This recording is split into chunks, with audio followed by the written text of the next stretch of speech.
పెడితే పక్కన పెడితే జ్ఞానులు ఉన్నారు కదా, జ్ఞానులు ఎక్కడి నుంచో వచ్చారు. వాళ్ళ దగ్గర చాలా స్ట్రెంత్ ఉంటేనే అంత దూరం నడుస్తారు కదా.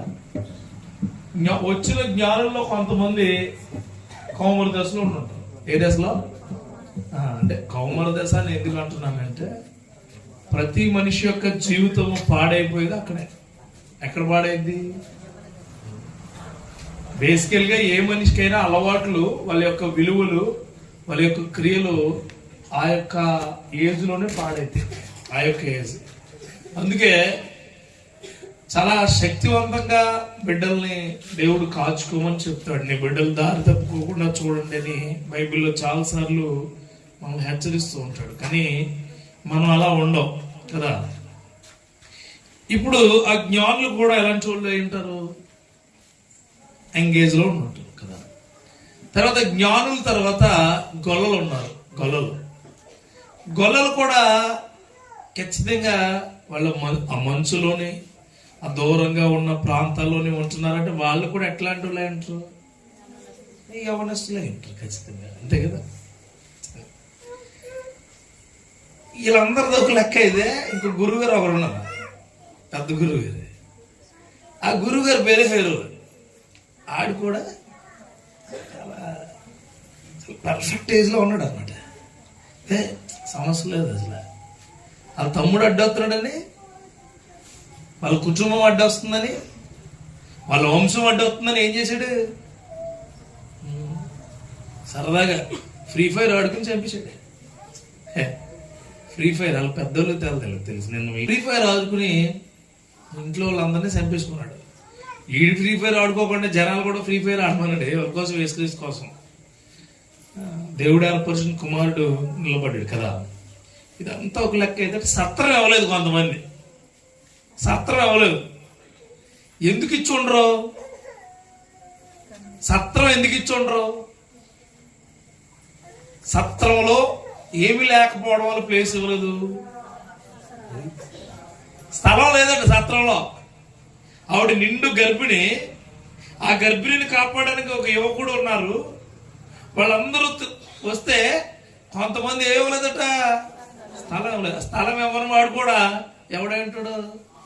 పనికి మళ్ళీ అయి ఉంటాడు.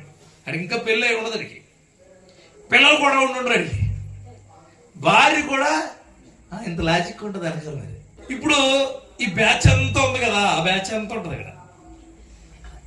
మరి అమ్మలా నిబ్బరంగా ఉండవనుకున్న అమ్మాయి ఉంటుంది అన్నమాట. మరి అమ్మలా దేవదూత వచ్చి, దయాప్రాప్తురాలా నీకు శుభమాని బయటకు వచ్చింది. ఎవడో దొగులు పోయి చూడు దొగులు ఉంటాడు. శుభం అనుకుంటే మరియా కాస్త మారేడికే. మరి కాస్త ఏసేపు ఉంటాడు. ఈరోజు వాక్యం ఉంటాడు అనమాట. యూత్ క్రిస్మస్ నేను మామూలుగా ఉన్నా అంతే. కింద ఎక్కడ నుంచో పొంగొచ్చేస్తుంది బ్లడ్.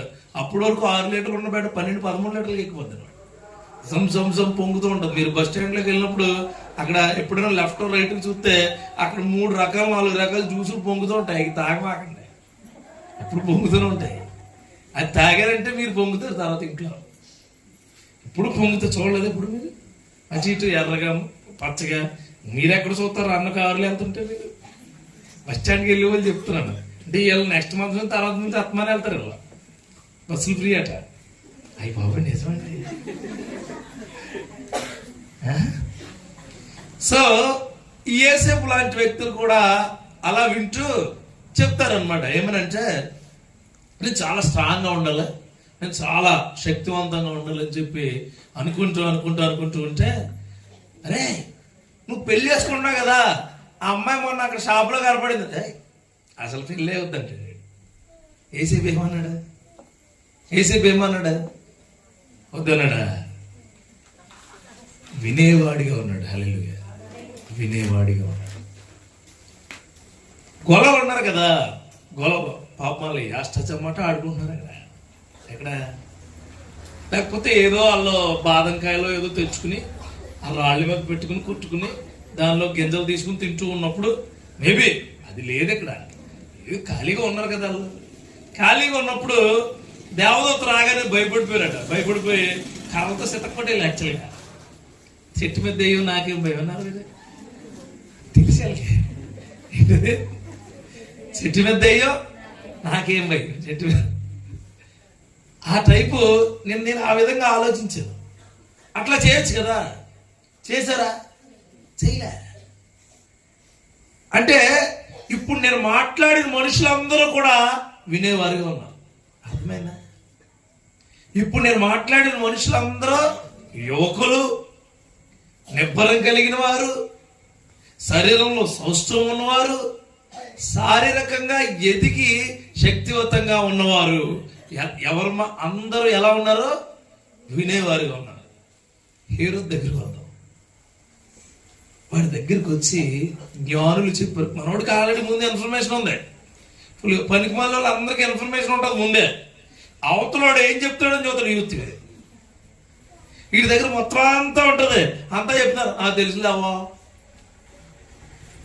అంటే దీన్ని రాంగ్ డైవర్షన్లో దీన్ని మళ్ళీ కొత్త కట్టుకథ చేస్తాడు. కట్టుకథలు కట్టేవాడిగా ఇంకొక యువకుడు అయిన రాజు మిగిలిపోయాడు. ఎవరు? హేరోదు. ఆయన విని ద్రోహం చేసేవాడు. అలాంటి కూడా ఉంటాయి. విని పాస్టర్ గారి మాట వింటారు, మా మాటలు వింటారు, స్నేహితులు మాటలు వింటారు, ఇంట్లో వాళ్ళు మాటలు వింటారు.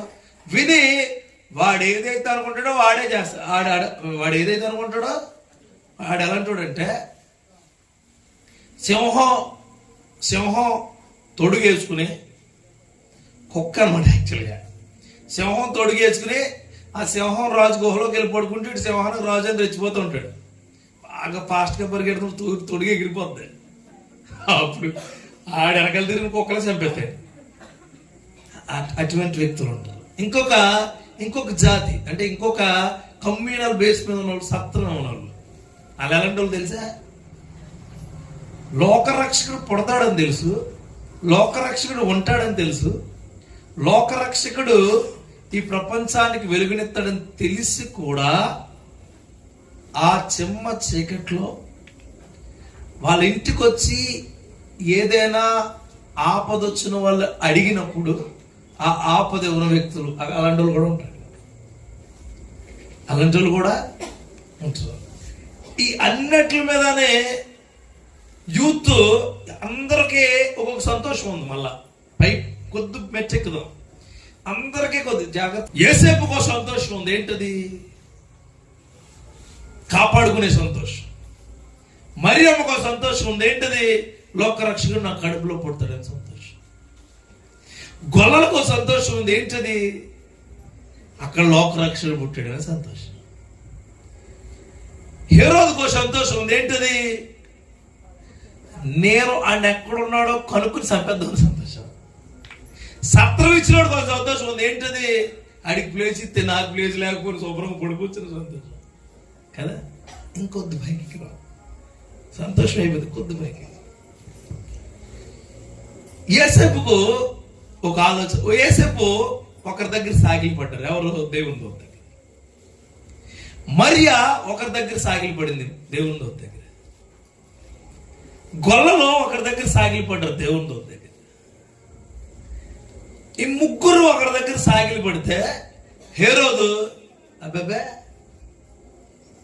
అనలే.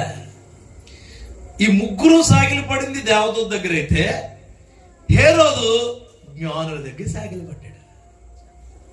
ఎవరి దగ్గర? ఏమంటారు తెలుసా జ్ఞానులు? బాబు పనికి మాలని యూత్ వాళ్ళ యొక్క జీవిత విధానాలను, వాళ్ళ యొక్క పాపపు విధానాలను జుర్రుకోవడానికి ఎవడ పడితాడు కాలు పట్టుకున్నారు. ఎవరు పడితారు కాలు పట్టుకున్నారు. ఎవరు పడితారు కాలు. అస్సలు దాంట్లో ఏమాత్రమో లేదు. ఆ అమ్మాయి బాగుందంటే, ఆ అమ్మాయి వేరే ఆచారాల్లో ఉంటే నీ కోసం నేను వస్తా, తొడిగేసుకుంటా. హేరోదు ఏమన్నాడు తెలుసా? ఆయన ఎక్కడున్నాడో చెప్పండి, అక్కడికి నేను కూడా వస్తాను. నేను కూడా వచ్చి నంగరాచిలాగా పూజిస్తాను అన్నాడా? తీయట్లేదు కానీ వాక్యం అన్నాడా లేదా? అది ఆయన సంతోషం. అది ఎవరి సంతోషం? యోసేపు సంతోషం. యోసేపుదా? హేరోదు సంతోషం కదా.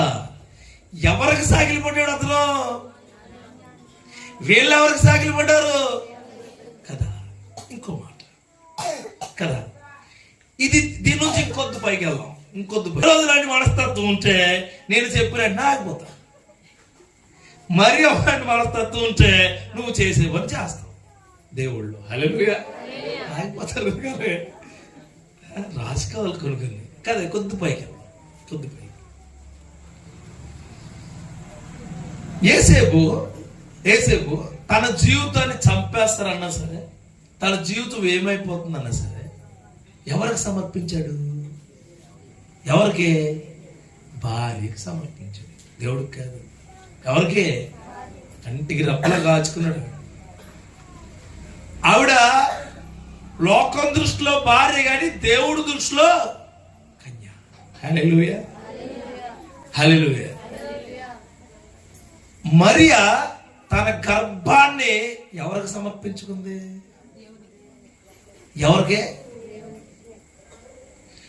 గొల్లలు వాళ్ళకున్న ప్రతి ఒక్క ఆస్తిని ఎవరికి సమర్పించుకున్నారు? సత్రం ఉన్నవాడు తనకున్న సత్రాన్ని ఎవరికి సమర్పించుకున్నాడు? ఆడికే. హేరోదు ఎవరికి సమర్పించుకున్నాడు? జ్ఞానులకి, అతనికి. ఇంకొక మాట చెప్తాను కదా, వీళ్ళందరిలోని కొద్ది మెట్లన్నీ మళ్ళీ చెప్పుకొస్తాయి. అర్థమైందా? ఫస్ట్ సంతోషించాడు, తర్వాత సాగిలి పడ్డాడు, తర్వాత సమర్పించాడు, తర్వాత సాక్ష్యం ఇచ్చాడు. హల్లెలూయా. చూడండి, నీతిగా బ్రతికిన వాళ్ళ సాక్ష్యం నిలబడుతుంది అన్నదానికి ఉదాహరణ. ఎట్టా అంటే, యోసేపు ఇప్పుడు కూడా గొప్ప తండ్రిగా నిలబడ్డాడు. హల్లెలూయా. సాక్ష్యం గొప్ప. మరియా ఇప్పటికి కూడా గొప్ప తల్లిగా నిలబడింది. హల్లెలూయా. గొప్ప విధేయురాల్లా నిలబడింది. గొల్లలు ఇప్పటికి కూడా మంచి వ్యక్తులుగా నిలబడ్డారు. సత్రం ఇచ్చిన వాడు ఇప్పుడు కూడా ఒక ద్వేషపూరితమైన స్వార్థపూరితమైన వ్యక్తిగా అతని సాక్ష్యం అది. హేరోదు నమ్మక ద్రోహిగా ఉండిపోయాడు కదా. ఇదంతా అయిపోయింది కదా. కొద్ది పైకి లాస్ట్ ఇంకెళ్ళటం లేదు, మెట్టి దూకేట. లాస్ట్ ఏంటంటే, యేసేపు మరియా గొల్లలో యేసుక్రీస్తు వారిని సాధించుకుంటే, సత్రం ఇచ్చిన వాడు తన జీవితాన్ని సాధించుకోలేకపోయాడు. హేరోదు తన ప్రాణాన్నే సాధించుకోలేకపోయాడు. ఈ రోజున మీ అందరికి ఇచ్చే మెసేజ్ ఇదే. దేవునికి స్తోత్రం కలుగుతుంది. మీ జీవితాల్లో, మీ కుటుంబాల్లో నీకు యవ్వన దశ వచ్చినప్పుడు ఖచ్చితంగా ఇబ్బందికరమైన పరిస్థితులే వస్తాయి. ఖచ్చితంగా. దానికి నేను కానీ, ప్రవీణ్ కానీ, అన్న కానీ, ఇంకొకరు కానీ, లేకపోతే వరప్రసాద్ ఎవ్వరు కూడా ఏ విధంగానూ తీసిపోలేరు. గుర్తుపెట్టుకోండి. అందరికీ యవ్వనమైన ఆలోచనలు కానీ, యవ్వనమైన క్రియలు కానీ, తప్పిపోయే క్రియలు కానీ వస్తాయి. నేను పర్ఫెక్ట్ అన్నవాడు మొట్టమొదటి పాపి. నేను పాపం చేయలేదు అని చెప్పినాడు బైబిల్ ప్రకారం ఏం చెప్పారు? అది మహాపాపం. అదే గట్స్ ఉండాలి చెప్పుకోవడం. గట్స్. నేను చిన్నప్పటి నుంచి చర్చిలో పడుకుని దొల్లేసానండి. దొల్లెత్తే చేయబెట్టి పాపం చేయవేయండి, చేస్తాం. ఖచ్చితంగా చేస్తాం. నీకు ఆలోచనలు, సినిమాలు చూడాలని ఆలోచన వస్తుంది. నువ్వు ఫ్రెండ్స్తో ఎంజాయ్ చేయాలని ఆలోచన ఖచ్చితంగా వస్తుంది. నువ్వు వాళ్ళలా బ్రతకాలి, వీళ్ళలా బ్రతకాలనే ఖచ్చితమైన ఆలోచనలు నీ హృదయంలో ఉంటాయి. యేసేపుకి వాళ్ళ తండ్రితోనో వాళ్ళ చిన్న పెద్దనాలతోనో వెళ్ళాలన్న ఆలోచన అతనికి వచ్చింది. వెళ్ళాడు. వాళ్ళతో తిరిగి ఉండొచ్చు, వాళ్ళతో ఆడుకుని ఉండొచ్చు, వాళ్ళతో ఎక్కడెక్కడికో వెళ్ళుండొచ్చు, కానీ పాపాన్ని ముట్టుకోలేదు. అందుకే నీతిమంతుడైన యోసేపు అనే బిరుదు తెచ్చుకున్నాడు. ఈ రోజున ఇక్కడ వచ్చిన అందరిలోని యూత్ ఆలోచనలో సంతోషం ఉంటుంది. ఇప్పుడు నువ్వు క్రిస్టియనా? అబ్బే అబ్బే అప్పుడప్పుడు వెళ్తావా నువ్వు? మా అమ్మ మసిగొడ్లకు వాడేసినట్టు వాడేస్తాడు ఈ లోపల నిన్న. అప్పుడప్పుడున్నా బాప్తిజం తీసుకున్నా ఏ సరదాకా బాప్తిజం సరదా నీ జీవితంలో. సండే చర్చికి వెళ్తావా? టైం పాస్ గడియారం లేకుండా చేసేస్తాడు దేవుడు నీ జీవితం. గడియారం లేకుండా చేసేస్తాడు. ఇక్కడ నేను చెప్పేది జాగ్రత్తగా ఉండండి యూత్, అమ్మాయిలు కూడా. నువ్వు ఏదైతే ఇతరుల నుంచి, ఇతర క్రియల నుంచి, బయట క్రియల నుంచి ఆహ్వానించి అదే సంతోషము అని నువ్వు అనుకుంటున్నావో, ఆ సంతోషం నీ నుంచి దూరం అయిపోతుంది ఖచ్చితంగా. అసలు సమస్య లేదు. ఒక అబ్బాయిని చూసి ఇప్పుడు అమ్మాయిలు ఉంటారు అన్నమాట. నేను సరదాగా చెల్లెళ్ళు అడుగుతాను, నీకు ఎలాంటి తెల్లగా ఉండాలంటే ఏషియన్ పెయింట్ మోకం మీద వేసేసి అట్లా అవడం. ఇప్పుడు గేదె ఉంటుంది, ఆ గేదె పైన రంగు డబ్బు వేసుకొచ్చి ఇది చాలా బాగుంది చేసేసుకుంటారు. ఏ అమ్మాయి కూడా, అమ్మాయిలకు చెప్తున్నాను, తెల్లగా ఉన్నవాడిని చేసుకుంటే సంతోషంగా ఉన్నవాళ్ళు ఉన్నారా? ఉండరు. యోసేపు తెల్లగా ఉన్నాడని ఆవిడ ఒప్పుకుందా? ఇస్సాకు సుందరంగా ఉన్నాడని రెబ్కా ఒప్పుకుందా? మోషే భార్య మోషే ఆజానుభావుడు అనుకుందా? కానీ నీకు ఎవరు కావాలి? నీకు ఆడికిలా ఉండాలి. ఎవడికిలాగా ఒక కటౌట్ వేసుకుంటున్నాడు ఈ మధ్యన లాగా ఒకడు ఆడికిలాగా ఉండాలి. ఆడికిలాగా ఉంటూ నువ్వు పక్కన ఎలకపిల్ల ఉంటావు. తెలిసే ఎలకపిల్ల ఎక్కడన్నా పెళ్ళికి కానీ దేనికైనా వెళ్ళి ఆడి పక్కన నుంచున్నావు అనుకో, ఎవరో బాబు పిల్ల అంట. ఎలకలా కాదు, దేవుడు ఏర్పరిచిన వాడిగా ఉండాలి. దేవునికి స్తోత్రం. గుర్తుపెట్టుగా యూత్ చాలా మంది ఇప్పుడున్న పరిస్థితుల్లో వాళ్ళ సంతోషాల కోసము బయట జరిగే క్రియలను కోరుకుంటూ ఉన్నారు. చాలా మంది యువకులు కూడా, వాడికి బండి ఉంది, నాకు బండి కావాలి. వాడి ఈ పక్కన లేపాడు, నేను ఈ పక్కన లేపేస్తాను. మొన్న కుర్రోడు ప్రేయర్కి వెళ్ళాను, మొత్తం కంకర్ రోడ్డు ఉంది, మొత్తం కంకర్ రోడ్డు. ఆడి సంతోషం ఏంటో అర్థం కాదు. ఎక్కడేంచో తమ్ముడు అంటే 800 తీసుకున్నారంట రంగేయడానికి. ఎందుకు? ఈ సొసైటీ రోడ్లో ఒకసారి పడుకుంటే మొత్తం అంతా రంగే. సొసైటీ రోడ్డు ఉంది కదా ఇలాగే, ఒకసారి కింద పడుకుంటే రంగే రంగు. అన్నగారు కూడా నేను ఎప్పుడు ప్రార్థన పెట్టారు, ఆ రోడ్డును బాగు చేయను కాక. హల్లెలూయా. నువ్వు అనవసరంగా 800 ఇవ్వడం, 100 రూపాయలు ఇస్తే చాలు అటు కదా. ఒకసారి ప్రేయర్కి తీసుకురండి. ఎందుకు తమ్ముడు వేయించాడు? క్రిస్మస్ కదా, క్రిస్మస్ అని చెప్పి వాళ్ళని రంగులు రాసుకోమన్నాడు దేవుడు. బయట క్రియలు, బయట ఆలోచనలు, బయట పరిస్థితులు. మొన్న మనిషిని దేవుడు ఎవరి ద్వారా కూర్చోబెట్టాడు? తన మాటల ద్వారా కూర్చోబెడతాడు. దేవునికి స్తోత్రం కలుగును గాక. ఇక్కడున్న యూత్ కూడా అట్టానే ఉన్నారు. మీరు బయట ఉన్న ఆలోచనలను బట్టి కాదండి, మన లోపల నుంచి వచ్చే ఆలోచన. ఒకప్పుడు ఒకనొక టైంలో మందిరాలకు వెళ్తే జీవితాలు బాగుపడేవి. ఇప్పుడు ఎట్లా జీవితాలు బాగుపడుతున్నాయో తెలుసా? నీ శరీరాన్ని కాపాడుకుంటే జీవితాలు బాగుపడతాయి. గుర్తుపెట్టు. నీ యొక్క దేహమే దేవాలయం అన్నాడు. Your flesh is my precious place అన్నాడు ఆయన. కానీ నువ్వు సెల్ ఫోన్ పట్టుకుంటారు, రావాల్సిన చోట దగ్గర నుంచి, రావాల్సిన మనిషి దగ్గర నుంచి మెసేజ్ రాకపోతే అన్నం తినరా, స్నానం చేయరు, ఎవరితోటి మాట్లాడరు, ఎవరి వైపు చూడరు. ఎవరైనా వాడితే వెళ్ళా, నా బాధ నాది. ఏంటి బాధ? అవతల నుంచి బాగున్నావా అంటే కబగబా తినేస్తారు. బేసిన్ అమ్మ గుడ్లు కూర మొత్తం కలుపుకుని కిచిడి అయిపోతుంది. ఏమంటుందో తెలుసా? మళ్ళీ అమ్మగారు ఆయనతో, నీతో మాట్లాడుతూ మొత్తం తినేసావా? ఇదేనా జీవితం? ఇదేనా? ఈడుంటాడు బండి వేసుకుని హ్యాపీగా వెళ్తాడు, వాళ్ళ అమ్మగారు వాళ్ళ నాన్నగారు చూస్తారు. చాలా హ్యాపీగా ఉన్నాడు నా కొడుకు బండి మీద. ఎక్కడికి వెళ్ళాడు, వచ్చేటప్పుడు దిగాలకు వచ్చి అన్నం పెట్టా అదా అంతే. ఏమైందిరా నీకు చెప్పను, మనసు బాగోలేదులే. మనసు బాగోలేదు నీకు, ఏమైపోయింది చెప్పు. ఆపరేషన్ ఏమైనా చేయాలా మనసుకి? ఏమైంది నీ మనసు? పోయే కాలమా? ఏమైపోయింది నీ మనసుకి? ఇప్పుడు ఆ తల్లి అడగదు, ఆ తల్లి తండ్రి వచ్చిందా, ఏయ్ అడు ఫోన్ చేయడా అని అడుగుతాడు. మనసు బాగోలేదట ఆయన. ఫోన్లో పడుకోని ఆయన బొజ్జు పెట్టేస్తారేంటి?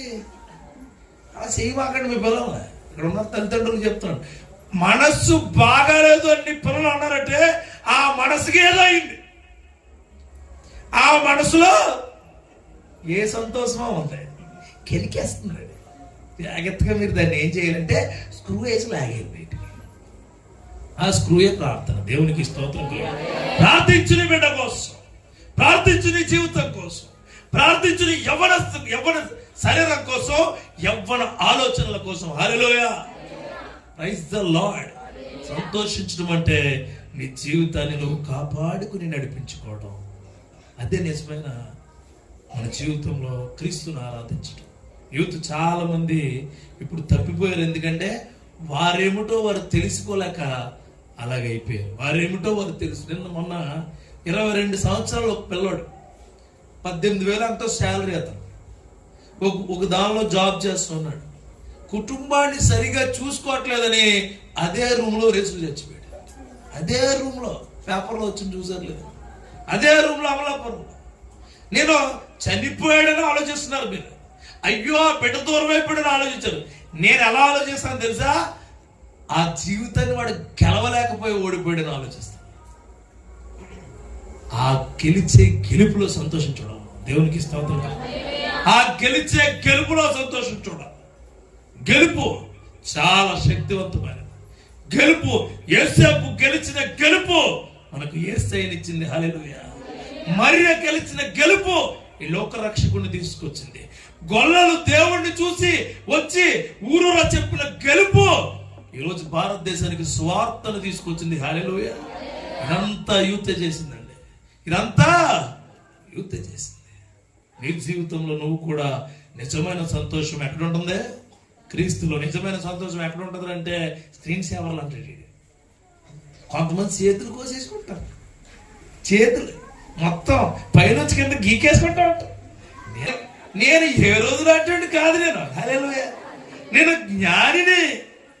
ఒక్కసారి దేవుడు నిన్ను జ్ఞాని అనుకుంటే నువ్వు ఎప్పటికీ జ్ఞానివే. హల్లెలూయా. నువ్వు కూడా అంతే. ఏం పెట్టుకుంటావు నీ బ్యాగ్లో? మీ బ్యాగ్లు ఎతికితే, మీ డైరీలు ఎతికితే ఎవడో పనికిమాలోడు ఇచ్చిన డైరీ వినుకుంటుంది. దాంట్లో కవర్ స్వీట్ మెమరీ అంటే మళ్ళీ అది స్వీట్ మెమరీ పెంట. అది పెంట. అది నువ్వు ఎక్కడ పెట్టుకుంటావు? ప్రశస్తంగా కొంతమంది బైబిల్ పెట్టుకుంటారు. మీరు పెట్టుకోవట్లేదు కదా ఎవరన్నా. మీకు చాలా మందికి అవి గుర్తొస్తే మరి నేనేం చేయలేని తీసి పాడేయండి అంతే. ఇక్కడ నేను చెప్పే అంశంలో 100% మీ జీవితాలే. ఏ ఒక్కరికి ఎప్పుడు బానిస అవ్వకండి. యేసేపు తల్లిదండ్రులకు బానిస అవ్వలా. యేసేపు చుట్టూ ఉన్న ఫ్రెండ్స్ కి బానిస అవ్వలా. యేసేపు ఆ నజరేతుకు బానిస అవ్వలా. యేసేపు ఆ వడ్రంగి పనికి బానిస అవ్వలా. యేసేపు తన యవ్వనానికి బానిస కాలేదు. మరియా అష్టాచమ్మటకి బానిస అవ్వలా. మరియా వాళ్ళ ఇంటి దగ్గర ఆడుకునే ఆటకి బానిస అవ్వలా. మరియా యేసయ్య నా హృదయంలో ఉన్నాడని ఆ సంతోషాన్ని వెతుక్కుంది. ఈ రాత్రికాల సమయంలో ఈ వాక్యం వింటున్న నువ్వు యువకులుగా ఉంటే ఎవడికి బానిస అవుతున్నావు? చాలా మంది ఉన్నారండి. చూస్తాం కదా స్టేటస్. పగలేమో హల్లెలూయా స్తోత్రం స్టేటస్ పెడతారు, రాత్రి దుమ్ము లేచిపోయిందంటే ఎవడు దుమ్ము అంటున్నాడు. ఏంటి? ఆడెవడో సినిమా తీసుకుంటే, ఆడెవడో గొడ్లు కూడా తీసుకుంటే, ఆడెవడో ఎవడనో తన్నితే, ఆడెవడో పైకి లేస్తే నీకేం పోయే కాలం? నీకేంటి అంటున్నాను. మీ తల్లిదండ్రులు సంపాదించి పెట్టింది, మీ తల్లిదండ్రులు నీకు కష్టపడి ఇచ్చింది, ఎవరో సంతోషాల కోసం నువ్వు వృధా చేసేస్తావు. You are destroying yourself as a addictor. బానిస అయిపోయిన నీ జీవితాన్ని దేవుడు ఈ రాత్రికాల సమయంలో విడుదల కలిగించును గాక. గుర్తుపెట్టుకోండి, జీవితం చాలా శ్రేష్టమైన ఆ యేసయ్య ఇచ్చిన జీవితం గుర్తుపెట్టుకోండి. చాలా శ్రేష్టమైన జీవితం. యువత యువకులు కూడా చాలా శ్రేష్టంగా ఉండాలి. సింగిల్గా ఉండమాకండి. సింగిల్గా సంతోషించకూడదు. చూడండి, నేను చాలాసార్లు గమనిస్తూ ఉంటాను, అందరిలో నవ్వారనుకోండి ఆనందం, సింగిల్గా నవ్వారనుకోండి పిచ్చితం. అందరిలో ఏడ్చారనుకోండి అది పిచ్చితనం, సింగిల్గా ఏడ్చారనుకోండి శ్రేష్టం. అర్థమైందా నేను చెప్పింది? మళ్ళీ అమ్మా, ఈ సెల్ఫీలు పిచ్చేంటి అర్థం కావట్లే. ఆడపిల్లలు మూతి ఎలా ఎత్తుకుని మూతి లోపలికి ఎత్తుకుని ఒకసారి పందిలాగా, ఒకసారి కుక్కలాగా, ఒకసారి కోళ్ళలాగా, ఒకసారి పావులాగా, ఓసారి దరిద్రంగా మూతులెట్టు తెస్తారు. ఆ మూతులన్నీ ఎవడో షేర్ చేసుకుంటాడు. ఆడికి పోద్ది ఈ మూతు. కరెక్ట్ టైంలో ఆ మూతులన్నీ బయటకు వదులుతాడు. అప్పుడు మీ తల్లిదండ్రులు నోరు మూసుకోవాలి. ఎందుకండి అసలు ఆ అమ్మాయిలు స్టేటస్ కానీ బయట మీ ఫోటోలు కానీ పెట్టమాకండి. చాలా వరకు మీతో కలిసి ఉన్న వాళ్ళు ఎవరైనా ఉంటే పెట్టినా కానీ సింగిల్ ఫొటోస్ పెట్టమాకండి. అమ్మాయిలు చాలా జాగ్రత్తగా ఉండాలి, ప్రశస్తంగా కాపాడు. మరియా ఎవరితోటి కలవలేదు, దయాప్రాప్తురాలు. Hallelujah. Nobody has to mingle to marry. ఎందుకు తెలుసండి? Separated person. పాపం సంతోషాన్ని ఇస్తుందండి. ఖచ్చితంగా చెప్తాను, పాపం సంతోషం. ఎలా చెప్తావు అన్నా అంటే, ఫర్ ఎగ్జాంపుల్ నువ్వు జబర్దస్త్ ప్రోగ్రామ్ చూస్తున్నావు, దేంట్లో? సెల్ ఫోన్లో జబర్దస్త్ బిట్లు చూస్తాలే, ఖచ్చితంగా చూస్తాను. ఆ బిట్లు ఒక దాంతో ఆపేయాలనిపించదు నీకు. ఏం చేస్తావు? ఇందాక మా బొడ్డోడు అంటున్నాడు ఇలాగ, రెండెక్కలు లెక్కెట్టాడు ఇలాగంటే నువ్వు కూడా అంతే. నీ బొట్టన వేలు లోపల కండరం సగం అరిగిపోయి ఉంటుంది. నీకు అలా వెళ్తూనే ఉంటాయి, టైం తెలియదు. ఆ పాపం నీకు మజా ఇస్తుంది. మజా చాలా గొప్పగా ఉంటుంది. మజా పాపం. టీవీ చూస్తుంటే మజా వస్తుంది, సినిమాకి వెళ్తే మజా వస్తుంది, ఫ్రెండ్స్తో మాట్లాడితే మజా వస్తుంది, నీకున్న చుట్టుపక్కల పనికి వాళ్ళు మాట్లాడి వింటే మజా వస్తుంది. కానీ దేవుడు వాక్యం ఉంటే నీకు నీ లోపల మజా బయటికి తీసేస్తా. ఎనీ మంది. రెండోది బానిసత్వం. మన జీవితంలో బానిసత్వానికి వెళ్ళిపోతాం. ఆ బానిస సంఖ్యలు ఎప్పుడైతే తెంచుకుంటామో అప్పుడు నీ జీవితం నిజంగా స్టార్ట్ అయింది. హల్లెలూయా. బానిసత్వం అంటే ఏ గడ్డి పరిస్తే గడ్డి కరిచేయటమే. ఏ గడ్డి ఏదైతే అది కరిచేయటమే. అసలు నువ్వు ఇక్కడ నుంచి హైదరాబాద్ వెళ్తావు, హైదరాబాద్ లో మారిపోతావు. ఇక్కడ నుంచి ఇంకో సంఘానికి వెళ్తావు, ఆ సంఘస్థుల్లో మారిపోతావు. ప్రతి చిన్నటికి సాగిలి పడిపోతున్నావు, ప్రతి చిన్నటికి ఎడిక్ట్ అయిపోతున్నావు. నీ జీవితం అంతా ఎడిక్షన్లోనే నడుస్తుంది. ఎడిక్షనే. చూడండి, చర్చికి ఎడిక్ట్ అవ్వకూడదు, దేవుడికి ఎడిక్ట్ అవ్వకూడదు, వాక్యానికి ఎడిక్ట్ అవ్వకూడదు, ప్రార్థనకి ఎడిక్ట్ అవ్వకూడదు. దేవుడు నీ జీవితంలో భాగం అవ్వాలి. హల్లెలూయా. బానిసత్వం దేనికి ఉండొద్దు అన్నాడు దేవుడు. దేవునికి స్తోత్రం కలుగును గాక. దేనికి బానిసత్వం వద్దన్నాడు అసలు. దేనికి ఎందుకన్నాడో తెలుసా? బానిస ఎప్పుడు బానిసగానే బ్రతుకుద్దట. బానిసత్వం నుంచి వచ్చినోడు రాజకుమారుల్లో బ్రతుకుతాడు. దేవునికి స్తోత్రం కలుగును గాక. హల్లెలూయా. అందుకే సినిమాలకు కానీ లేకపోతే కొంతమంది మనుషులకు బానిసలు అయిపోతారు. మా అమ్మమ్మ వాళ్ళ ఇంటికాడ అయితేనే నేను ఉంటానంటారు. అమ్మమ్మ వాళ్ళ ఇంటికాడ అన్నది బానిసత్వం. ఎక్కడైనా ఉండాలి. కొంతమంది హాస్టల్లో ఎత్తినే చదువుకుంటానంటే, హాస్టల్లో ఎత్తి చదువుకుంటాడు. ఎందుకు? ఆడి బానిసత్వం అది. కొంతమంది చూడండి, తలుపులన్నీ వేస్తేనే చదువుకుంటానంటాడు. తలుపులన్నీ వేసుకుంటే మహాజ్ఞానం ఏమైనా వచ్చేది దేవుడిని అర్థం కలిగి. మీకు తెలుసా, నేను బానిసత్వంలో ఉన్నవాడు దేవుడి క్రియలను వాడే క్రియేట్ చేసుకుంటాడు. హల్లెలూయా. చేసుకోవాలి. చిన్న కుమారుడు బానిస అయిపోయాడు. దేనికి? లోకాశలకి, లోక క్రియలకు, లోక ఎంజాయ్మెంట్స్కి, లోకంలో ఉండే ప్రతి కార్యానికి బానిస అయిపోయాడు. అదే తిండికి, అదే ఎంజాయ్మెంట్కి. చివరికి ఆ ఎంజాయ్మెంట్స్ అన్ని వదిలేసిరా, తిండి కావాలగా. ఆ తిండికి చివరికి ఏం తిన్నాడు? చివరికి పందులు తినే పుట్టు తిన్నాడు. అప్పుడు ఆ పాడి శబ్దం నుంచి విడుదలై వచ్చాడు. దేవునికి స్తోత్రం కలిగిన. మీరందరూ చిన్న కుమారుడు ఇంటికి వచ్చినప్పుడు మారనుకోండి, కాదు. ఆ పందులు పొట్టు తిన్నప్పుడు ఆయనకి ఏమొచ్చింది? మార్పు వచ్చింది. నువ్వు కూడా అంతే. తమ్ముళ్ళు, ఇక్కడ ఉన్న తమ్ముళ్ళు, పొర్నోగ్రఫీ, అశ్లీల చిత్రాలు చూసి అలవాటైపోయావు. గుర్తుపెట్టుకో, అది బహుఘోరమైన పాపం అని నీకు తెలుసు కదా. నీ తల్లిదండ్రులు చర్చకొస్తున్నారు, నీ అక్క చెల్లెలు చర్చకొస్తున్నారు, రేపు నిన్ను చేసుకుపోయే అమ్మ కూడా చర్చకొస్తుంది. నువ్వు ఏదో రోజున పొర్నోగ్రఫీని ఆపేస్తావు. కానీ ఒక రోజు వస్తుంది, ఆ రోజు దేవుడికి లెక్క చెప్పాలి, ఖచ్చితమైన లెక్క చెప్పాలి. చెల్లి, మీరు కూడా మీ శరీరాన్ని చూడండి. ఓ తల్లి తండ్రి కూడా, నా పాపం, నాకు కూడా అమ్మాయి ఉంది, అది ఇప్పుడు 3rd year 4th year 5th year అయిందనుకోండి, నేను స్నానం చేయించడానికి పాపకి ఏం కుదురుద్దా? కుదరదు. వాళ్ళ తల్లి చేయించాలి. 10 years అయిందనుకోండి, వాళ్ళ తల్లి చేయించడానికి కూడా దేవుడు ఎంత సీక్రెట్గా ఉంచాడు చూడండి. ఆడబిడ్డ యొక్క శరీరం, ఆడబిడ్డ యొక్క శరీరం. వాళ్ళ తండ్రి ఆ అమ్మాయి పక్కన పడుకోవడానికి భయపడుతున్నాడు, పెరుగుగా ఉంటాడు. అయ్యో నా బిడ్డ ఎలా ఎదిగింది కదా. అదే వాళ్ళ కొడుకు పక్కన పడుకుంటాడు, వాళ్ళ కొడుకుని కొడతాడు. అమ్మాయిని ఏమండి, అసలు ఏమి అంటారు. ఎంతో ప్రశస్తంగా చూస్తారు ఆ పాపనే ఎదిగే వరకు. కానీ పాప ఏం చేస్తా తెలుసా?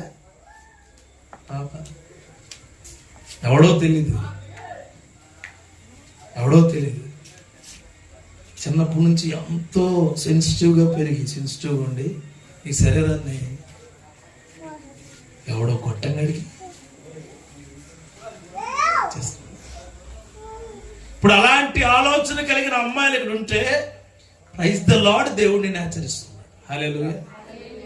ఖచ్చితంగా ఆచరిస్తున్నాడు. ఒక రోజు వస్తుంది, నువ్వు ఎదుగుతావు, నీకు వయసు వస్తుంది, 30 వస్తుంది, 40 వస్తుంది, 45 వస్తుంది, నీ బిడ్డలు పుడతారు. నువ్వు ఏది విత్తుతావో అదే కొయ్యిపోతావు. ఖచ్చితంగా పరిశుద్ధాత్మ శక్తి చెప్తున్న మాటలు గుర్తుపెట్టు. Don't addict to the something somewhere else. ఒకదానికి కానీ, ఎక్కడో దొరికిన దానికి కానీ, ఎవరో ఇచ్చేదానికి కానీ ఎప్పుడు చూడండి. అన్నా, నేను అది కంట్రోల్ చేసుకోలేకపోతున్నానన్నా అని నీకు ఆలోచన రావచ్చు కదా. సాతాను నీలా నాలా ఖాళీగా ఉంటాడా? నీ శరీరాన్ని ఆక్రమించుకోవాలని, నీ మనసును ఆక్రమించుకోవాలని, నీ కుటుంబాన్ని ఆక్రమించుకోవాలని, నీకున్న ప్రతి యవనేచ్ఛలను ఆక్రమించుకోవాలని గర్జించే సింహంలా తిరుగుతున్నాడు. జాగ్రత్త. మీకు ఒకవేళ యవ్వనకరమైన ఆలోచనలు వస్తే, హలో, నా దగ్గర టాబ్లెట్లు ఉన్నాయి. I'll give you medicine what you are feeling and what you are suffering. నా దగ్గర మెడిసిన్స్. ఎంతో మంది యవ్వనస్తుల యొక్క జీవితాలు ఒక్క ప్రార్థనలతో మారిపోయిన రోజులు మేము చూసాం. దేవునికి స్తోత్రం కలుగు. ఎంతో మంది, అన్నా, రాత్రికాలమే పాపం చేసేది, రాత్రికాలమే రేపు నుంచి పాపం చేయనని నిలబడిన వ్యక్తులు వాళ్ళ సాక్ష్యాలు విన్న హృదయంతో చెబుతున్నారు. హల్లెలూయా. ఖచ్చితమైన హృదయంతో. ఇంటి పక్కన ఉంటాడు, ఇంట్లో ఉంటాడు, ఊరు దగ్గర ఉంటాడు, నీ వెనక ఫాలో అవుతున్నాడు, నేను కంటికి రప్పలా చూసుకుంటున్నాడు. జాగ్రత్త, వాడు నిన్ను కాటేయబోతున్నాడు. చాలా జాగ్రత్తగా మీ జీవితాన్ని కాచుకోండి. అన్నయ్య, ఎలా అన్నా ఇది నిజమే. ఒకరి మీద ఆలోచనలు పెరిగిపోతున్నాయి, నాకు ఒకరి మీద కోరికలు పెరిగిపోతున్నాయి, ఒకరి మీద నాకు ఆపుకోలేని ఆశలు పెరిగిపోతున్నాయి. ఎస్, ఏసేపు యవనస్తుడు కాడా? ఆయన కోరికలు ఉండవా? ఆయన ఒక మాట ఉంటుంది మత్తయి సువార్తలో, ఆయన ఒక మాట, మంచి మాట ఉంటుంది 19వ వచనంలో. ఆమె భర్త అయిన యోసేపు నీతిమంత్రి ఉండి ఆమెను అవమానపరచునొల్లక రహస్యముగా ఆమెను విడనాడ ఉద్దేశించెను. ఎవరిని విడనాడదు అనుకున్నాడు? మరి అంటే ఈయన ఏమనుకున్నాడు? నాకు వేరే జీవితం ఉంటుంది. ఏ జీవితం? లోకానుసారమైన వేరే జీవితం ఉంటుంది. ఎప్పుడు ఆ మాటలో దేవదూత అతనితో మాట్లాడక ముందు, ఈ రోజును కూడా ఈ ప్రశస్తమైన మాటలు నీతో మాట్లాడక ముందు నీ జీవితం అలా ఉందేమో, మాట్లాడిన తర్వాత మార్చబడును గాక. హల్లెలూయా. ఏమాకండి. అక్కడ వరకు లిఫ్ట్ ఇచ్చాడని, నీకు చాక్లెట్ ఇచ్చాడని, నేను ఎక్కడికో తీసుకెళ్ళాడని, అమ్మా నాన్నల కంటే బాగా చూసుకుంటానని, నేను తామర పువ్వులో ఎట్టు చూసుకుంటానని, తామర పువ్వులు సీజన్ బట్టి వస్తాయి, జాగ్రత్త. అర్థమైందా? నువ్వు ఒక అమ్మాయి ఒక అబ్బాయితో అందంట, నువ్వు నాతో పాటు ఎలా ఉంటావు అంటే పొద్దుతిరుగుడు పువ్వులా ఉంటాను అంటే నువ్వు ఎలా తిరిగితే అలా తిరుగుతుంది. మరి రాత్రి కాలంలో ఏం చేస్తున్నావు? రాత్రి కాలంలో పొద్దుతిరుగుడు పడుకుంటుంది. తెలిసే? నీలో యవ్వనం ఉన్నప్పుడు, నీలో ఆశలు ఉన్నప్పుడు, నీలో ఆ యొక్క యవ్వనమైన హృదయం, యవ్వనమైన శరీరం ఉన్నప్పుడు ప్రతి పొద్దుతిరుగుడు పువ్వు నీ వైపే ఉంటుంది. ఎప్పుడైతే ఆ ఆశలన్నీ తీరిపోయినాయో, ఎప్పుడైతే ఎంజాయ్మెంట్స్ అన్ని రాలిపోయినాయో, ఎప్పుడైతే నీలో ఉన్న శక్తి ఆక్రమించుకుని జుర్రుకున్న తర్వాత నిన్ను వదిలి వెళ్ళిపోతుంది. జాగ్రత్త. అలాంటి హృదయాలు ఎక్కడ ఉన్నాయేమో ఖచ్చితంగా ఉంటాయి. సరి చేసుకో. స్ట్రైట్ ఫార్వర్డ్ చెప్తున్నాను ఖచ్చితంగా. హల్లెలూయా. మారును గాక. హలో తమ్ముడు, నీకు కూడా నువ్వు ఆ అమ్మాయి కావాలి, ఆ అమ్మాయితోటే ఉంటాను, ఆ అమ్మాయి నా జీవితంలో వస్తే నాకు మహారాణి, ఆ అమ్మాయి నా ఇంట్లో అడుగు పెడితే ఆ అడుగు చాలా బాగుంటుంది అని అనుకుంటే ఆ అడుగే నీ పేక మీద అడుగు కూర్చుంటావు. అర్థమైందా? అలా ఒక ఆవిడ ఒక లవ్ మ్యారేజ్ చేసిందండి ఒక అబ్బాయికి. చేసి అలా అలా వెళ్తుంటే మనవాడు పెళ్లి చేసుకున్న తర్వాత దుబాయ్ వెళ్ళాడట. ఈ ఆడపిల్ల ఉంది కదా, అదే పెళ్లి చేసుకున్న అమ్మాయి, వాళ్ళ ఫ్రెండ్ బాయ్ ఫ్రెండ్ ఆవిడ ఉంటే ఆడితో పాటు ఉంటూ వాళ్ళ అమ్మని చంపేసింది. విలువ లేదని చర్చికి రావడం మానేస్తావా? విలువ లేదని బైబిల్ పట్టుకోవడం మానేస్తావా? విలువ లేదని దేవుడికి ప్రార్థించడం మానేస్తావా? విలువ లేదని వాక్యం అంటే మానేస్తావా? నీ విలువైన జీవితాన్ని ఇచ్చేది ఆయన. అంతా అయిపోయిన తర్వాత వెళ్ళి భోజనం చేస్తున్నాను. అప్పుడు అమ్మగారిని అడిగారు, అమ్మ ఎందుకు అలాగంటే ఆ కుర్రోడు అని అడిగితే, మా చర్చిలో ఒక అమ్మాయి ఉంది బాబు, ఆ అమ్మాయిని ఇష్టపడుతున్నాడు, నేను చితక మతగా తిట్టేయాను నేను అంటే పాస్టర్ గారు ఏం చేయాలి? ఇప్పుడు కళ్ళు మూసుకుని ఉండాలి, హెల్ప్ చేయాలట. ఏమో చూడండి, ఈ పాస్టర్ గారు ఇక్కడ ఉన్న పాస్టర్ గారు హెల్ప్ ఏం చేయరు, మరి హెల్ప్ చేయాలట. ఇంకా ఏం బ్రోకర్ అమ్మాలి కదా, హెల్ప్ చేయటం పెట్టి తిట్టారట. ఆ కుర్రాడు మరలా వచ్చినప్పుడు నాకు కలిసాడు దిగి వెళ్తున్నప్పుడు. తమ్ముడు, మన జీవితంలో సాక్ష్యము మనము నిలబెట్టుకునేలా ఉండాలి. దేవునికి స్తోత్రం కలుగుగాక. హల్లెలూయా. నేను ఎవరినైతే ఇష్టపడ్డానో, ఎవరినైతే నేను ఇబ్బంది పెట్టానో వాళ్ళు ఇప్పటికీ నాకు స్నేహితులుగానే ఉన్నారు. దేవునికి స్తోత్రం. ఎందుకు తెలుసా? నేను ఒకప్పుడు లవ్ చేసిన అమ్మాయి వాళ్ళ భర్త గారు ఇప్పుడు కూడా నాతో మాట్లాడతారు. ఎందుకు తెలుసా? నా సాక్ష్యం గొప్పది. ఇంకొక మాట చెప్పి ముగిస్తాను, తల్లిదండ్రుల కోసం చెప్పి ముగిస్తాను. మీ బిడ్డలమ్మా, మీ బిడ్డలు ఉన్నారు కదా, చాలా దుర్మార్గులు. చెప్పడానికి నేనేమి వెనకడిగి, చాలా దుర్మార్గులు. అర్థమైందా? ప్రతి దుర్మార్గత యందు దేవుడు కాపాడాలని మీరు ఏం చేయాలా? ప్రార్థించాలి. నా బిడ్డ బంగారు అనుకున్నారు, ఎప్పుడు నేను తాకటెట్టలేదు. బంగారం కాదు, ఎవరినే నిన్ను. నా బిడ్డ ఎత్తడే అనుకున్నావు అనుకో, అక్కడ మార్చి అతడు ఎత్తడం మింది.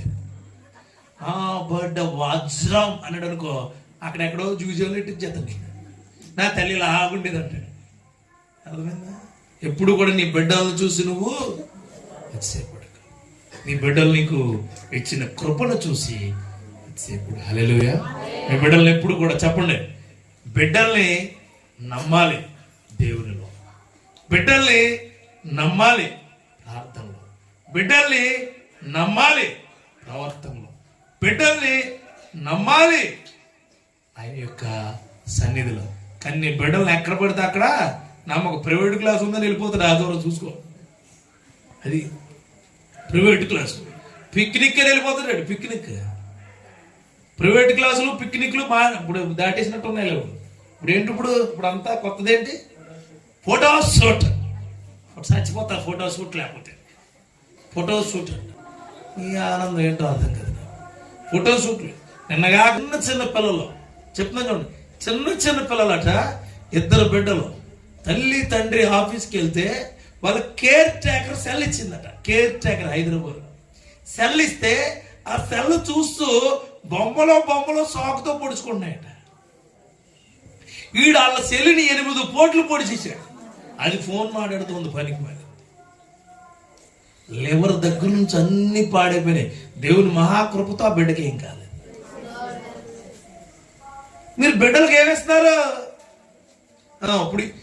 ఇప్పుడు ఆడపిల్లలు ఎలా తయారయ్యారో తెలిసండి. ఇక్కడ ఉన్న ఆడపిల్లలు కోడిగుడ్డు ఉక్కులేనంటే యూట్యూబ్ చూసేస్తున్నారు. యూట్యూబ్ డైరెక్ట్ యూట్యూబే. కోడిగుడ్డు ఉక్కురికి చారు ఎట్టాలనుకో యూట్యూబ్. సారీ ఎట్టాలి, సారీ ఏం పెడతారు, చింతపండు కలిపేసి దాంట్లో వేసి అది మొత్తమే తాలింపు కొట్టాయి. దానికి యూట్యూబ్ ఆడు కావలసిన పదార్థం ఏంట్రా, నీకు కావలసిన పదార్థం ఏంటి? కరివేపాకు. అవి నీకు తెలీదా? తల్లి దగ్గర ఉంటే, తల్లితో ఉంటే, తల్లి చెప్పే పనులు చూస్తే, తల్లి వంట చేసినప్పుడు అక్కడ ఉంటే నీకు అన్నీ వస్తాయి. రావు. వీడు మొన్న ఒకడు ఎలక్ట్రికల్ పని చేస్తున్నాడంట. ఆడెవడో ఎలక్ట్రిక్ చేస్తున్నాడు, యూట్యూబ్లో చూసి ఎలక్ట్రికల్ దాంట్లో ఎలక్ట్రాడు. చెయ్యి లెగిసిపోయింది అంతే. నాకు వచ్చో. ఇప్పుడు అందరికి వచ్చిన మాట ఏంటి? నాకు వచ్చా. వస్తుంది, అన్నీ వస్తాయి నీకు. పనులు అన్నీ వస్తాయి. ఏంటొచ్చి నీకు? ఏంటొచ్చి? నేర్చుకో నీ తల్లి దగ్గర, నేర్చుకో నీ తండ్రి దగ్గర, నేర్చుకో. ఆడెవడో పాములు పట్టుకున్నాడంట, వీడు కూడా పొట్టలేటి పాములు పట్టుకున్నాడట. కలిసింది పొడపామంట, ఈ చెయ్యి అంతా ఎండిపోయిందంట. ఎందుకు? ఎవడో చేసిన పనులు నీకెందుకు? విశాఖ జూలో మొన్న అక్కడికి వెళ్ళి సెల్ఫీ చూసుకుంటూ అరే అని రచ్చగొట్టారట. ఆడు జూలోకి దూకేయడంట. అటుకులు తినేసింది, తెలుసా మీకు? తినేసింది. ఒరే నేను పైనుంచి దూకుతాను దూకాడట. కింద అంతా అప్పటి వరకు తెల్లకుండా నీళ్ళంతా ఎర్రగా మారిపోయిందంట. ఎందుకు నీకు? ఎవరి తలాంతులు వారివి, ఎవరి క్రియలు వారివి, ఎవరి శక్తి వారిది. దేవుడు వారి శక్తి చెప్పురా వారికి అన్నీ ఇచ్చి ఉన్నాడు. వాడుకోండి అంతే, వాడుకోండి. నీళ్ళే పులిని చూసి నాకేదో కోతలు పెట్టుకుందాం. నా బిడ్డ బాగా చదవట్లేదండి. చదవడా? నువ్వు ఆ ఇంట్లోనే జబర్దస్త్ ఎత్తుకు చూస్తుంటే ఇంట్లో ఎందుకు చదువుతున్నాడు? నువ్వు అవి మానేయాలి, ముందు అవి మానేయాలి. నా బిడ్డ అందంగా లేడండి. అందంగా ఎందుకుంటాడు? నువ్వు ఒకసారి అర్థం చూసుకో. దేవుడు ఏమన్నాడు తెలుసా? నీ హృదయం అందంగా ఉంటే నువ్వు అందంగానే ఉంటావు. Praise the Lord. హల్లెలూయా. మీరు కూడా పోల్చుకోకుండా. ఆ అమ్మాయికి మంచి మొగుడు వచ్చాడు, నాకు కూడా మంచి మొగుడు వస్తాడు. రాడు. దేవుడు అనుకుంటే వస్తాడు, నువ్వు అనుకుంటే రాడు. అర్థమైందా? ఆ అమ్మాయి పెళ్లి చాలా గొప్పగా జరిగింది, నాది కూడా చాలా గొప్ప. ఆ ముందు రోజు తుఫాను వచ్చింది. చాలా గొప్పగా జరగాలని ఆయన అనుకోవాలి. ఆయన ఏ విషయంలోనూ ఎవరితో కంపేర్ చేసుకోకండి. ఏ విషయంలోని ఎప్పుడు కూడా మీ బిడ్డలు మాత్రం ప్రతి క్షణము మీరు కాచి కాపాడుకునే శక్తి మీకు ఇచ్చును గాక. చాలా మంది తల్లిదండ్రులు వాళ్ళ రోజువారీ దినచర్యలో బిడ్డలను పట్టించుకోవడం మానేశారు. అప్పుడప్పుడు బ్యాగులు చెక్ చేయండి, అప్పుడప్పుడు పౌచులు చెక్ చేయడం కాదు, చూడండి. ఆ బ్యాగులు మీరే దులిపి ఆరేయండి. పిల్లలే ఆ బుక్స్ రోజు మీరు చదువు రోజు చూడాలా. బిడ్డ ఫోన్ లాక్ ఎట్టుకుందంటే ప్రమాదం. ఏంటి ప్రమాదం? ఫస్ట్ సిమ్టమ్ అది. రెండో సిమ్టమ్, ఫోన్ సైలెంట్లో పెట్టిందా, బహు ప్రమాదం. మూడోది, వైబ్రేషన్ పెట్టుకుంటే ఇంకా ప్రమాదం. ఈ మూడు నీ బిడ్డ పెట్టుకుందంటే జాగ్రత్తగా దాచుకోండి. మీ అబ్బాయి రెండో సిమ్ వాడుతూ నీకు తెలియలేదంటే ప్రమాదం. వాడు నీకు తెలియకుండా, ఎవరికి తెలియకుండా చీకట్లో అలా పోతున్నాడంటే ఇంక రాడు.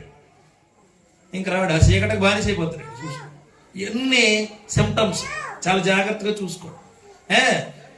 మీ బిడ్డ ఇంకొకరితో క్లోజ్గా మూవ్ అయింది అనుకోండి, నీతో రోజు మాట్లాడి మీ బిడ్డ నీతో సరిగ్గా మాట్లాడట్లేదంటే నువ్వు కాచుకోవాల్సిందే. ఎందుకు? అవే మాటలు వేరే ఎక్కడో పంచుకుంటావు, నువ్వు పంచుకో, కాచుకో. అన్ని సిమ్టమ్స్ అన్న. డైరెక్ట్గా ఇలా చెప్తానంటే డైరెక్ట్గా చెప్పాలి వాక్యం. హల్లెలూయా. వాక్యం అంట, వాక్యం ఉన్నది ఉన్నట్టుగా తేటగా కనిపించేలా చెప్పాలన్న పౌలు గారు. హల్లెలూయా. అంతే. నీ బిడ్డల్ని చాలా జాగ్రత్తగా చూసుకోవాలి. ప్రైవసీ అంటున్నారు, నీకు ప్రైవసీ లేకుండా చేసేస్తారు. అయిపోయింది కదా. రెండోది నేను చెప్పేది ఇంకో దాంట్లో పోర్నోగ్రఫీ. ఏంటిది? యవ్వనేచ్ఛలు ఉంటాయి కదా, అవన్నీ పోవడానికి మీకు చెప్తాను అన్న. ఇవి ఖచ్చితంగా జరుగుతుంది. యవ్వన కోరికలు వచ్చినప్పుడు టిఫిన్ భోజనం ఏమి తినమాట ఆ రోజు, పొద్దున్నుంచి సాయంత్రం వరకు ఇవన్నీ మొత్తం అందరూ జయించారు. మా తమ్ముడు కానీ మన అత్తపట్టి వచ్చినప్పుడు నేను చెప్పిన చాలా. ఒకరి మీద ఆశలు నీకు కలుగుతున్నప్పుడు, ఒకరి మీద ఏదో కావాలి అని నువ్వు అనుకుంటున్నప్పుడు, నువ్వు చేయాల్సిన మొట్టమొదటి పని ఏంటంటే నీ కడుపుకు ఆహారం పెట్టు. కడుపుకి ఎప్పుడైతే ఆహారం పెట్టావో నీ శరీరం ఆశలను కోరుకుంటుంది. అర్థమైందని చెప్పింది. ఆపేయండి. దేన్ని? ఫీడింగ్ ఆపేయండి. పుష్టిగా తినమాక. ఆ రోజు మొత్తం ఆపేయండి. ఆపేసి నువ్వు కాలేజీ కూడా ఎలాగా బైబిల్ది కీర్తన, ఒకటే కీర్తన ఎంచుకో. చదువు 2-3 సార్లు 4 సార్లు.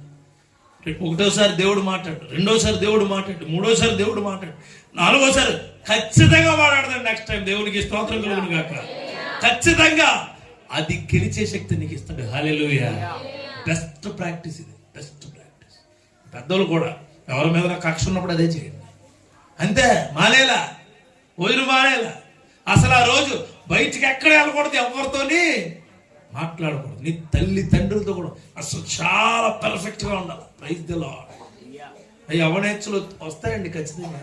మళ్ళీ చెప్తున్నాను, యవ్వనేచ్ఛలు అన్నది ఆ దేవుడు సృష్టించిన సృష్టిలో ఒక భాగం. దాన్ని ఎవడైతే పట్టుకుని ఉంటాడో వాడే నీతిమంతుడిగా ఎంచబడతాడు, ఆమె దయాప్రాప్తురాలుగా ఉంటుంది. హల్లెలూయా. ఎప్పుడైతే నీ జీవితంలో ఈ క్రియలు మొదలవుతాయో, ఏ క్రియలు? ఉపవాసం, ప్రార్థన, దేవుడితో ఉండడం, ఇవి ఉంటాయో ఆ క్రియలు ఖచ్చితంగా చేయిస్తాం. ఇది ఒక రోజులో కాదు, వారంలో 2-3 సార్లు చేయాలి. వారంలో అత్యంత దారుణమైన పాపం ఏంటంటే యవ్వనేచ్ఛ. బైబిల్ ఫస్ట్ నుంచి లాస్ట్ వరకు అత్యంత ఘోరమైన పాపంగా ఎంచబడింది ఏంటి? వ్యభిచారం కానీ, యవ్వనేచ్ఛలు కానీ, చెడు కానీ, అంతే కదా. దావీదు పాపం ఏంటి? అదే. సంసోను పాపం ఏంటి? అదే. యాకోబు గారి యొక్క పాపం ఏంటి? యాకోబు గారు ఎవరు నచ్చారు ఆయనకి?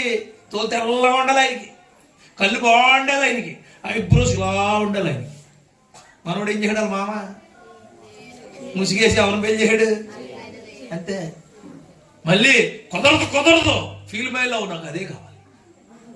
అయితే మళ్ళీ ఏమన్నాడు? 12 years ఉన్నాడు. ఇప్పుడు 12 నిమిషాలు ఉండరు. 12 నిమిషాలు ఉంటారా? ఉండరు. అలాగే అయిపోయింది. మళ్ళీ ఇది కూడా కోట్ చేస్తారు. అప్పుడు యాకోబు లవ్ చేయలేదండి. మరి యాకోబు లవ్ చేయడు, ఎన్ని రోజులు ఉన్నాడు? అది నువ్వు ఉండగలదువా? నువ్వేమంటావు? డాడీ నాకు ఎవడో ఒకటి ఇచ్చి పెళ్లి చేయడాడు. చెప్పిన మాట వింటాను, ఐఎమ్ సారీ అన్నాడు. వీడు వైజాగ్లో బస్సు ఎక్కి నా దగ్గరకు వచ్చి ఏడు చేస్తాడు. నేనేం చేయను? అప్పటికి ప్రేయర్లో ఉన్నా. నేనేది ప్రార్థన చేయండి సార్ అంటే, ఏం ప్రార్థన చేయాలంటే పనికి మళ్ళీ ప్రార్థన చేయమండి నన్ను. కుదిరిపోయిందిరా బాబు గొడవ అన్నాను. ఈ రోజున అతను 40,000 నుంచి 50,000 సంపాదిస్తున్నాడు. దేవునికి స్తోత్రం. అర్థమైందా? పనికి మళ్ళీ పనులకి పూనుకోమాకండి. అర్థమైందా? దాని విషయంలో మళ్ళీ సునీల్ గారి దగ్గరికి, నా దగ్గరికి వచ్చి, అన్నా నేను ఒకటి అనుకున్నాను, అది నెరవేరులో ప్రార్థన, ఆ ఒకటి ఏంటో చెప్తే చేస్తాను. అన్న దగ్గరికి, నా దగ్గర ఒకటి ఏంటో చెప్తే, వాళ్ళు నువ్వు ఒకటి అనుకునేది ఏంటో నాకు చెప్పాలి, అప్పుడే చేస్తాను ప్రార్థన. నువ్వు ఏదో అనుకుని నాకు ప్రార్థన చేయమంటే ఏం చేయను? నేను ఒకటి అనుకున్నాను, మరి ఏంటో చెప్పనా? ఏంటి నీకు ఇంకా పెళ్ళి అవ్వకుండా ఉండదు కాక, అది అవ్వాలా? చాలా జాగ్రత్తగా ఉండాలి. ఎందుకు ఈ పెళ్లి చూడండి, 4 పాయింట్లు వచ్చినాయి ఈ రోజున మనకు. మరీ కానీ ఏసేపు కానీ గొల్లలు కానీ ఏ రోజులోంచి కానీ చూపించినాయి. 4 పాయింట్లు ఏంటంటే, 1 యవనేచ్ఛలు, మొట్టమొదటి అమ్మాయిలకి అబ్బాయిలకి తేడా లేకుండా ఉంది. 2 ఎడిక్షన్, ఒకరికి బానిస అయిపోవడం. 3 ఏంటి? 3 ప్రతిదీ దాచబడుకునే తత్వం, అన్ని దాచుకునే. 4 ఇమిటేషన్, ఎవరినో పోల్చుకోవడం, ఎవరినో చూసుకోవడం, ఎవడో ఉన్నాడు అనుకోవడం. 5 ప్రత్యేకించి క్రీస్తును నువ్వు కూడా వాళ్ళలాగే చూడడం. ఎవరిలాగా?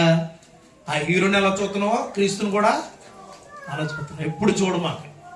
హీరో క్రీస్తు ఒకటి కాదు, హీరోయిన్ క్రీస్తు ఒకటి కాదు, మనిషి క్రీస్తు ఒకటి కాదు, ప్రపంచము క్రీస్తు ఒకటి కాదు, నీకు నచ్చిన విషయము క్రీస్తు ఒకటి కాదు, నీకు నచ్చిన మనుషులు క్రీస్తు ఒకటి కాదు, నీకు నచ్చిన ప్రజలు క్రీస్తు ఎప్పటికీ ఒకటి కాలేరు. క్రీస్తు ఎప్పుడు ప్రత్యేకించబడిన వాడే, అన్నిటికంట పైన ఉన్నవాడు. హల్లెలూయా. అన్నిటికంట పైన ఉన్నవాడు. ఆ పైన ఉన్నవాడిని నువ్వు తీసుకుంటే నీ జీవితము, నీ కుటుంబము, నీ యవ్వన క్రియలు బాగుపడును గాక. తల్ల వంచండి, ప్రార్థిద్దాం. పరిశుద్ధమైన